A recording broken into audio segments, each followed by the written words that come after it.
시작되기 한 20분 전에 서울시에서 모든 종교식당 집합 제한 명령이 내렸습니다. 그래서 내일 우리 청년부 원래는 여름 살때 며칠 가서 열심히 기도하고 했는데 그게 어려워서 당일로 본당에서 이렇게 수련을 가지려고 했는데 그것도 하기 어렵게 되었습니다.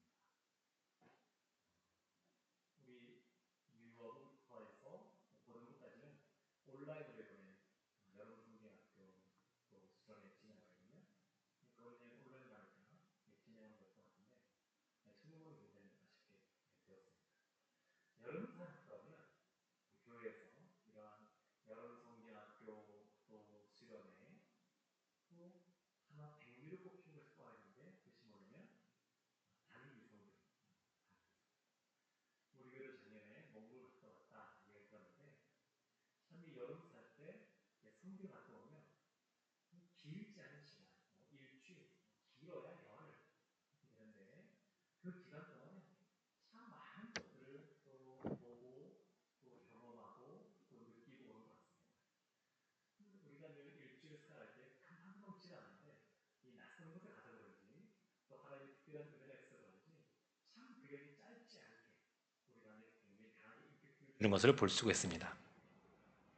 지금 코로나 시대라서 선교 가기도 어렵고 전도하기도 쉽지 않고 그런 상황이긴 합니다만 그럼에도 불구하고 우리가 기도로 함께하고 또 할 수 있는 방법을 찾는 것도 필요한 것 같습니다. 그냥 이런 상황이라서 못한다 이것이 아니라 이런 상황 속에서도 뭐 돌파구를 좀 찾아야 되지 않나 그런 생각도 하고 있습니다. 왜냐하면 사람에게 가장 큰 문제는 죄의 문제 아니겠습니까? 근데 죄는 오직 복음으로만 해결이 됩니다.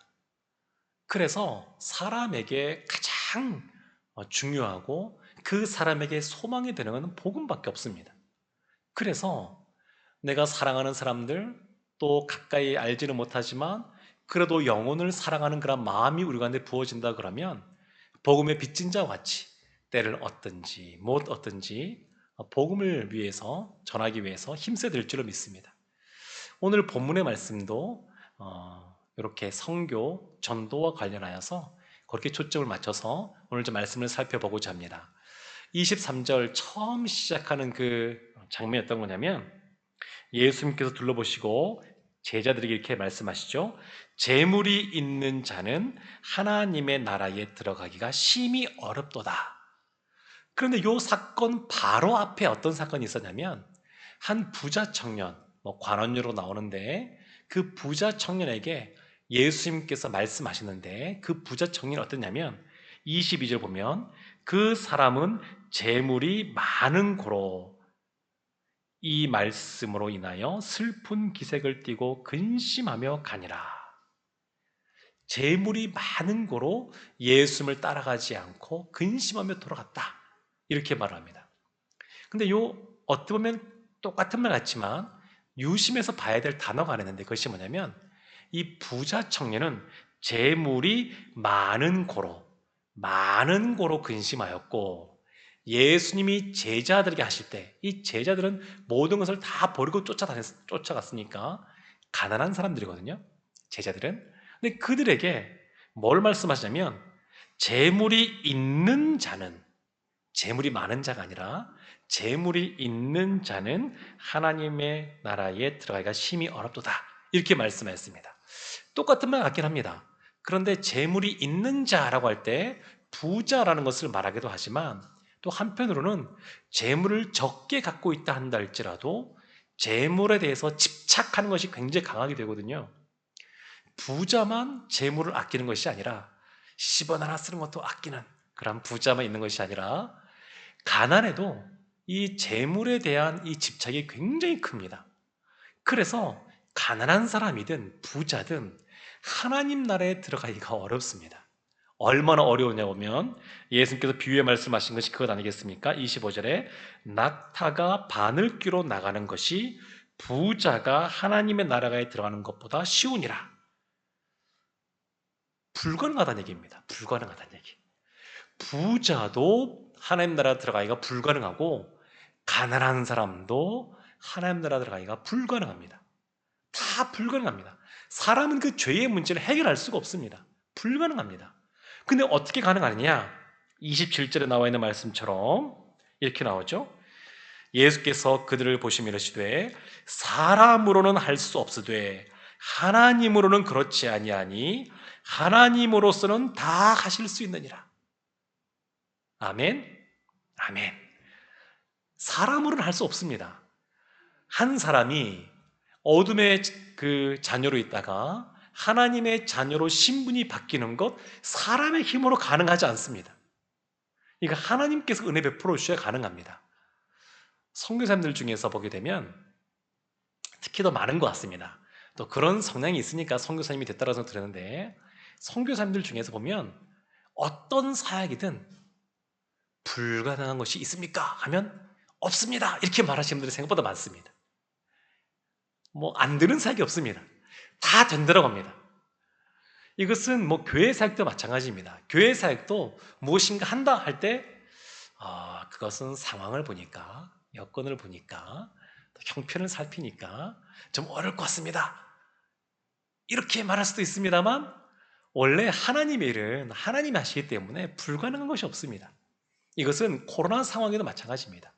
코로나 상황이라 그래도 복음을 전할 수 없다. 그럴 수 없습니다. 하나님이 하시면 다 가능합니다. 우리가 사역할 때 보면 그런 말 하시는 분들이, 제가 예전에 부서할 때 이렇게 또 하다 보면 간혹가다 그런 말 하시는 분들 계셔요. 목사님, 그거 하기에는 재정이 부족합니다. 그런 말 하시는 분들이 계셔요. 그런데 그럴 수 있지만 하나님이 하시고자 하는 사역이면 하나님께서 다 채워주십니다. 어떤 방식으로든 하나님께서 채워주시고 만들어주시고 그것을 이끌어 가시는 것을 볼 수 있습니다. 그래서 하나님 안에서는 우리가 기도하고 하나님께서 그 마음을 또 감동을 주시고 그러면 불가능한 것이 없다 하고 나가야 될 줄로 믿습니다. 사도 바울 보게 되면 그런 사람이었습니다. 사도 바울은 여러 번 매를 맞고 감옥에 갇히고, 그리고 나이가 많이 들었음에도 불구하고 여전히 이방인의 사도로서 선지자, 선교하는 그런 선교사로서 땅끝이라고 당시 여겨지던 서바나, 스페인까지 가기를 애썼습니다. 그래서 로마에 편지를 보내면서도 나를 좀 보내다오, 그렇게 편지도 쓰기도 했었습니다. 그러니까 안 된다라고 생각하는 것이 아니라 하나님이 하시면 된다라고 생각하는 것이 하나님의 일을 함에서 굉장히 중요한 것을 볼 수 있습니다. 하나님이 열어주시면 가면 됩니다. 하나님이 문을 안 열어주시면 그냥 서서 기도하면 됩니다. 하나님이 주시면 하면 되고, 하나님이 안 주시면 안 하고 멈춰서 있으면 됩니다. 어렵지 않습니다. 하나님의 일이 어렵지 않습니다. 기도하고 하나님이 열어주시면 그 길을 가면 됩니다. 그래서 제 예수님께서 사람으로는 할 수 없지만 하나님으로서는 다 할 수 있다. 선교도 전도도 하나님은 다 하십니다. 하나님이 하십니다. 우리가 하는 것 같지만 그렇지 않습니다. 이 코로나 때문에 여러 가지 비관적인 그러한 예측들이 나옵니다. 교회와 관련하여서 아마 2021년 올해처럼 이렇게 지나고 나면 2022년도가 되면 한국의 기독교 인구가 절반은 줄 것이다, 이런 예상들이 지금 나오고 있습니다. 좀 비관적으로 보는 것이긴 하죠. 굉장히 이게 어렵다라고 말한 거거든요. 그런데 역사적으로 보게 되면 굉장히 어려운 상황이라 그래서 하나님의 말씀이 담대하게 거침없이 전해지지 않고 교회가 흥왕케 되지 않고 다 그 상황에 따라 사그러들었느냐? 아니요, 그렇지 않습니다. 우리의 생각으로는 이 상황이 어려우니까 교회가 부흥하지 못할 것이다 라고 생각할 수 있지만 하나님께서는 또 하시면 그 일들이 일어나는 것을 볼 수 있습니다. 저는 이 코로나 때문에 많은 또 목회자들이, 또 신학자들이 예상하는 것이 뭐냐면 한국 교회가, 또 전 세계 교회가 이것 때문에 더 하나님 앞에 순수하게, 또 하나님 앞에 정금과 같이 다듬어져서 또 강한 군사와 같이 또 사람들이 일어설 것에 대해서 이야기하는 분들이 많이 있습니다. 저는 우리 교회도 그렇게 될 것 같습니다. 우리 교회도 보면 여러 가지 면에서 나름대로 많이 선방하고 있다고 생각이 듭니다. 여러 가지 면에서. 그렇지만 그보다 더 중요한 것은 뭐냐면 우리의 믿음이 또 우리가 예배를 사모하는 것이 더 그 갈망하는 것이 커지고 또 모이기가 어려우니까 순으로 모이기도 어렵고 여러 가지 모이기가 어려우니까 이때에 형제 간의 교제가 또 형제의 동거함이 얼마나 아름다운지 우리가 그걸 더 사모하게 되고 교회 공동체는 이래야 되는 거구나. 성도 간의 그런 사귐은 이래야 되는 거구나. 이런 것들을 다시 한번 더 돌이켜보는 그런 시간들이 우리에게 주어졌다라고 생각이 듭니다.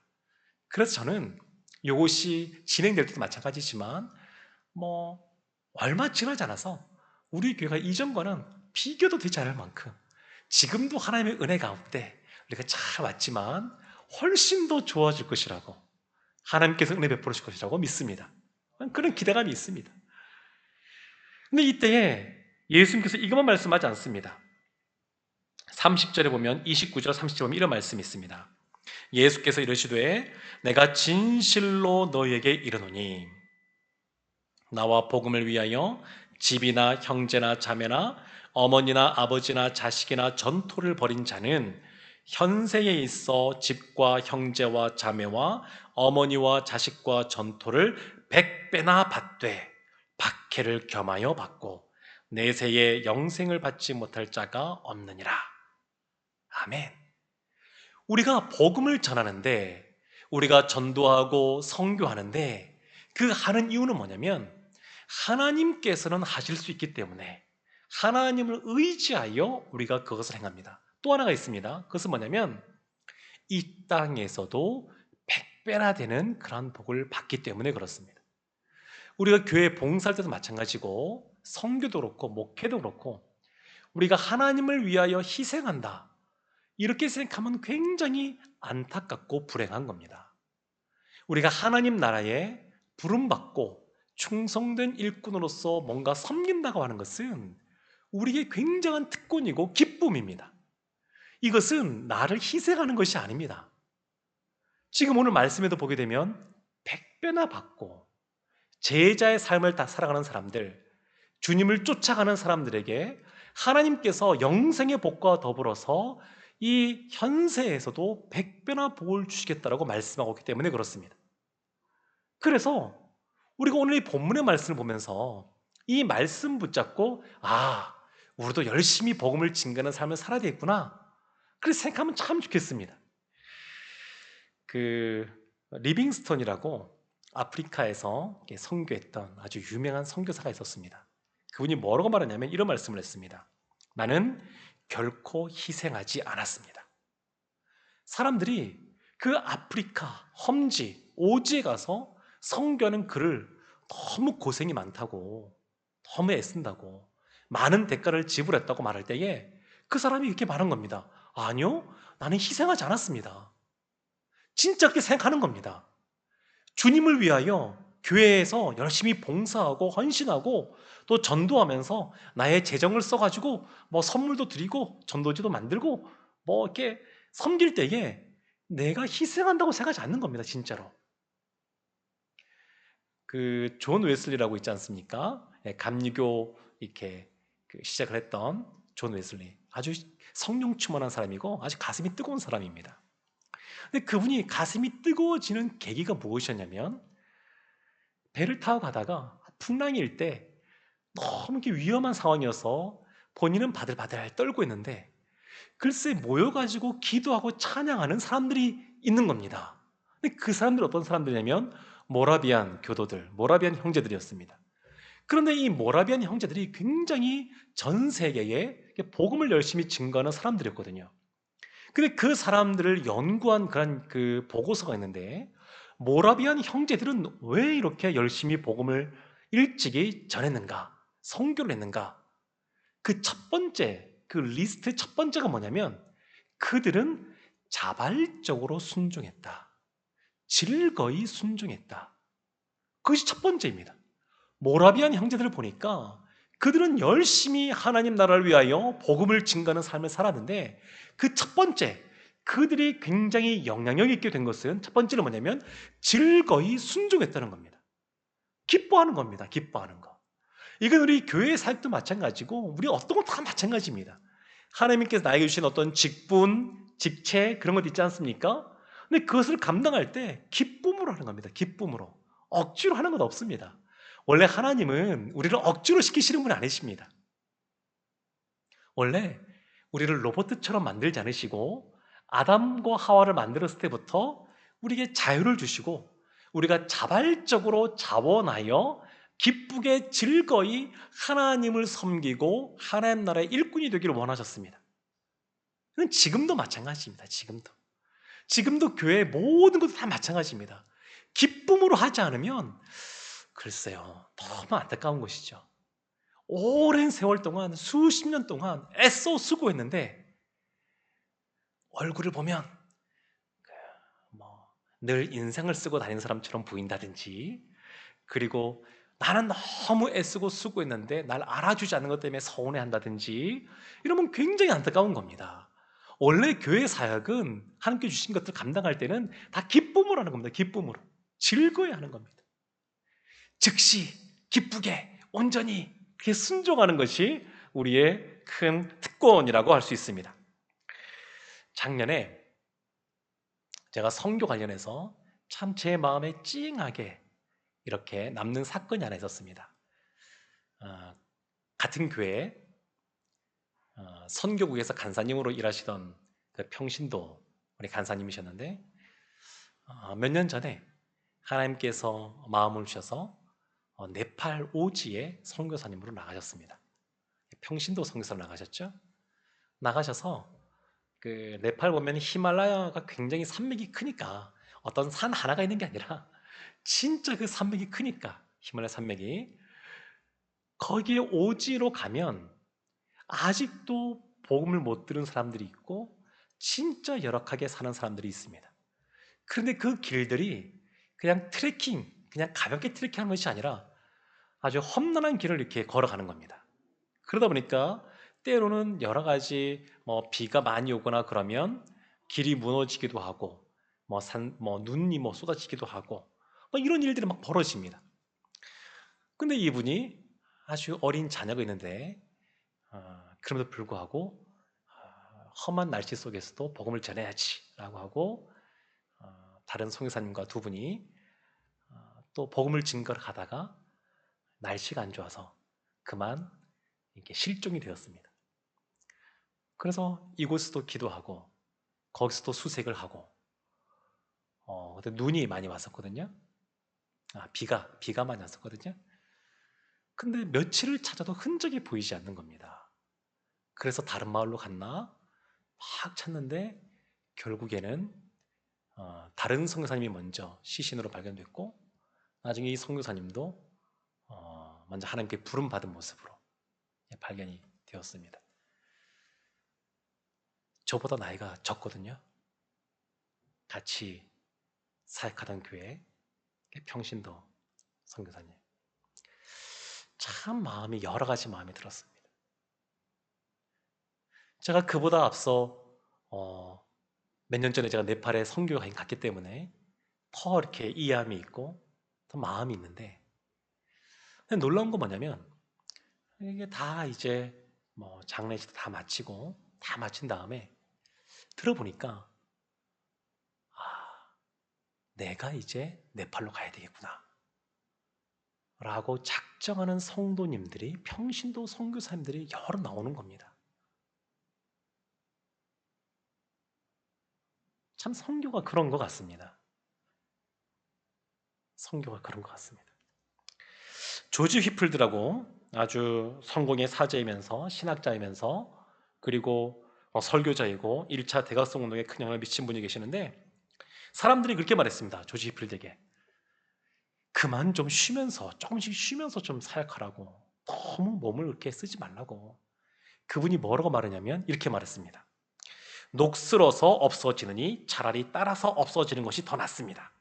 나는 따라서 없어지는 망치가 되지 녹슨 망치가 되고 싶지 않습니다. 그리고 실제로 이분은 과로사로 객사하게 됩니다. 그때 나이가 56세, 젊은 나이였습니다. 사랑하는 성도 여러분, 때로는 우리의 삶이 이렇게 사는 삶인 것 같습니다. 저도 그런 걸 소망합니다. 제가 아는 존경하는 목사님 중에 한 분은 늘 소망인 기도가 그겁니다. 복음 전하다가 주님께 가길 원한다고. 그래서 그분이 설교할 때는 그런 말씀하시더라고요. 본인이 하는 설교는 이 땅에서 하는 마지막 설교다라고 생각하고 말씀을 증거하신다고 합니다. 네. 우리 한국의 교회들 중에서 기네스북에 올라간 교회가 있습니다. 아주 오래전에 주일학교 학생이 주일날 12,000명이 예배드리던 교회, 오래전이거든요. 근데 그 교회 목사님도 늘 그러셨습니다. 나도 말씀 증거하다가 주님 나라 갔으면 좋겠다고. 그분도 새벽 예배 들으시다가 주님 나라 가셨습니다. 그러니까 이 복음 전한다는 것이, 선교하고 전도하는 것이 그러면 진짜 슬프기만 할 일인가? 아니요, 그렇지 않습니다. 하나님께서 함께 하시기에, 하나님께서 도와주시기에 그 안에 기쁨이 있고 즐거움이 있습니다. 저도 목회하면서 그렇습니다. 이것이 십자가를 지죠. 자기 부인하고 자기 십자가를 지고 맡겨신 양떼를 또 주님 앞으로 잘 인도해 가야 되니까 뜻대로 무게가 있습니다. 그러나 그것이 진짜 힘들기 때문에 인상 쓰고 늘 울고 슬퍼하며 가느냐? 전혀 그렇지 않습니다. 그 길은 기쁨의 길인 것을 볼 수가 있습니다. 사랑하는 성도 여러분, 사도 바울이 그 길을 걸어갔고 사도 베드로가 그 길을 갔고 사실은 예수님이 그렇게 그 길을 걸어가셨습니다. 저는 신앙생활이 기쁘고 즐겁다고 생각합니다. 그것이 굉장히 중요하다고 생각합니다. 그리고 실제로 그렇습니다. 저는 우리 교회도 그러기를 원합니다. 우리 교회도 주님께서 주신 일, 또 주님께서 능력을 주실 것이고 감당할 것을 채우실 것이기 때문에 그냥 기쁨으로 이렇게 따라 없어지는 인생처럼 열심히 살다가 또 주님 부르시면 주님 나라 가기를 원합니다. 사랑하는 성도 여러분, 하나님이 하시는데 하나님께서 내세의 복과 더불어서 현세에서도 100배나 되는 복을 주실 줄로 믿습니다. 저는 우리 성도님들, 우리 청년들도 계시는데 우리 또 다음 세대도 있는데 이런 분들이 이렇게 강한 또 영향력이 있는 그런 그리스도인들이 되기를 원합니다. 존경받는 사람들 되기를 원합니다. 국가 정책에서도 영향을 미치는 사람이 되기를 원합니다. 열방 가운데 복음을 증거하는 사람들이 나오기를 원합니다. 그래서 우리 교회를 통하여 지난 50년도 많은 선언들이 계셨지만 앞으로의 50년은 더 크게 쓰임받는 그러한 분들이 나오기를 원합니다. 그렇게 될 줄로 믿습니다. 우리 오늘 말씀 생각하면서 우리가 늘 주님 앞에 주님이 하시면 가능합니다. 복음이면 가능합니다. 충분합니다. 이렇게 고백하며 살아가시는 여러분들 되시기를 주님의 이름으로 축원합니다. 아멘.